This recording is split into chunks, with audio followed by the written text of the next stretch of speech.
ഇല്ല അമ്മ, ഞാനൊന്നും അറിഞ്ഞില്ലെന്നേ. ഇല്ല, അറിഞ്ഞില്ല. ആ, ഞാൻ ഒന്ന് ബാലുവിനോട് ചോദിക്കട്ടെ. അവിടെ ഉണ്ട്. ആ, ചോദിച്ചാൽ വിളിക്കാം. ആ, വിളിക്കാം. ബാലു, ബാലു, എന്താ കുട്ടപ്പള ഉറങ്ങാണ്ടില്ലേ?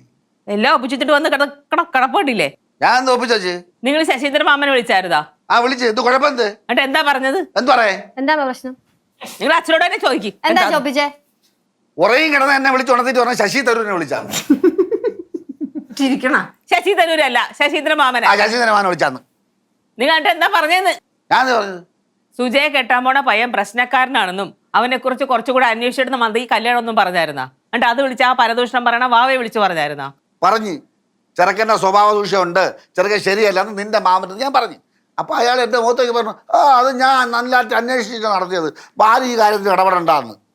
കാരണം ഈ കാര്യം എനിക്ക് ധരിപ്പിക്കണം. കൊച്ചിന്റെ കാര്യമാണ്, കൊച്ചിന്റെ ഭാവി പോകൂലേ. അതുകൊണ്ട് എങ്ങനെയെങ്കിലും ധരിപ്പിച്ചേ പറ്റൂ. ഞാൻ മറ്റേ പരദൂഷണം വാവയെ വിളിച്ച് പറഞ്ഞു. അവന് പറയുമ്പോഴേ നാട്ടുകാരെ മൊത്തം അറിയിച്ചോളൂ. നിനക്ക് എന്തിന്റെ അസുഖമായിരുന്നു?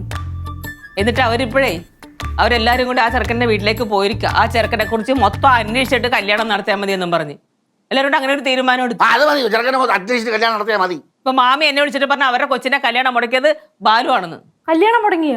പിന്നെ അല്ലാണ്ട് മുടക്കി വെച്ചേക്കല്ലേ, ഞാൻ അന്വേഷിച്ചിട്ടല്ലേ കല്യാണം നടക്കുള്ളൂ. പക്ഷെ അത് ഭയങ്കര മോശമായി പോയി ബാലച്ച. ഞാൻ നല്ലൊരു കാര്യമല്ലേ ചെയ്തത്. അച്ഛൻ എന്തിനാച്ചാ ആവശ്യത്തെ കാര്യത്തിലൊക്കെ ഇടപെടാൻ നിൽക്കുന്നത്? അവരെ ആലോചിക്കുമ്പോൾ നല്ലോണം ആലോചിച്ചിട്ടല്ലേ കല്യാണം കഴിപ്പിച്ച് വിടുള്ളൂ. അല്ല, ആ ചെറുക്കൻ മോശക്കാരനാണെന്ന് അച്ഛനെങ്ങനെ അറിഞ്ഞു?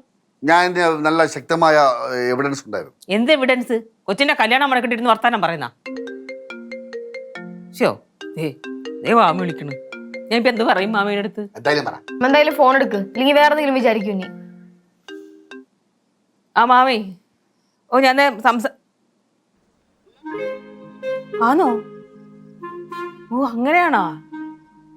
ആ മാലിവിടെ ഉണ്ട്, ഞാൻ കൊടുക്കാം. സംസാരിക്കേ. മാമി മാമി സോറി ഒന്നും പറയണ്ട. ആ, കാര്യങ്ങളൊക്കെ അറിഞ്ഞല്ല. ആ, അത് മതി. വന്നാ മാമി സുജയുടെ കയ്യിൽ ഒന്ന് കൊടുക്ക്. ഹലോ മോളെ, വിഷമിക്കൊന്നും വേണ്ട കേട്ടാ. പിന്നെ എത്ര എടുത്തോണ്ട് നടന്നിട്ടുള്ളത് അതൊന്നും കാര്യം വിഷമിക്കേണ്ടത്. ബാലു ഇതിനൊക്കെ നല്ലൊരു ചെറുക്കനെ കണ്ടുപിടിച്ചു. അത്രേ ഉള്ളൂ, വിഷമിക്കല്ലേ. ശരി. ഓക്കെ. ഫോണിക്കടാ.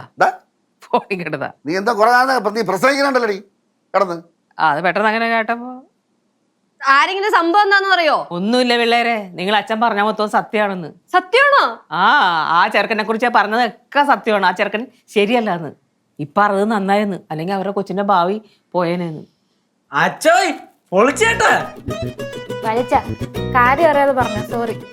ഞാനും സോറി അച്ഛാ. കാര്യമൊന്നും പറയല്ലേ. പെട്ടത് കേട്ടപ്പോ അങ്ങനെ ദേഷ്യപ്പെട്ടു പോയി. സോറി. കുട്ടമ്പിള്ളേ എൻ്റെ മാമനാണ്, എൻ്റെ അച്ഛൻ മാധവൻ തമ്പി. അതുകൊണ്ട് ഈ കള്ളത്തരവും പറ്റിക്കൊക്കെ ബാലു ചെയ്യും. പക്ഷെ ചതുവും ഹറാം പറമ്പൊന്നും ബാലു കാണിക്കില്ല. കേട്ടേ കുട്ടമ്പിള്ളേരെ മോളെ. അമ്മ, എന്തായാലും അച്ഛൻ കാരണം ചേച്ചിയുടെ ജീവിതം രക്ഷപ്പെട്ടല്ലോ. അങ്ങനെ പറഞ്ഞു കൊടുക്കളെ. അച്ഛന്റെ അമ്മയുടെയും കല്യാണ സമയത്തെ അച്ഛനെ പോലെ ആരെങ്കിലും പടവൽ തപ്പൂപ്പന്റെ അടുത്ത് അച്ഛനെ പറ്റി അച്ഛൻ ഇപ്പൊ പറഞ്ഞ പോലെ പറഞ്ഞിരുന്നെങ്കിൽ അമ്മ രക്ഷപ്പെട്ടേനെ. Correct.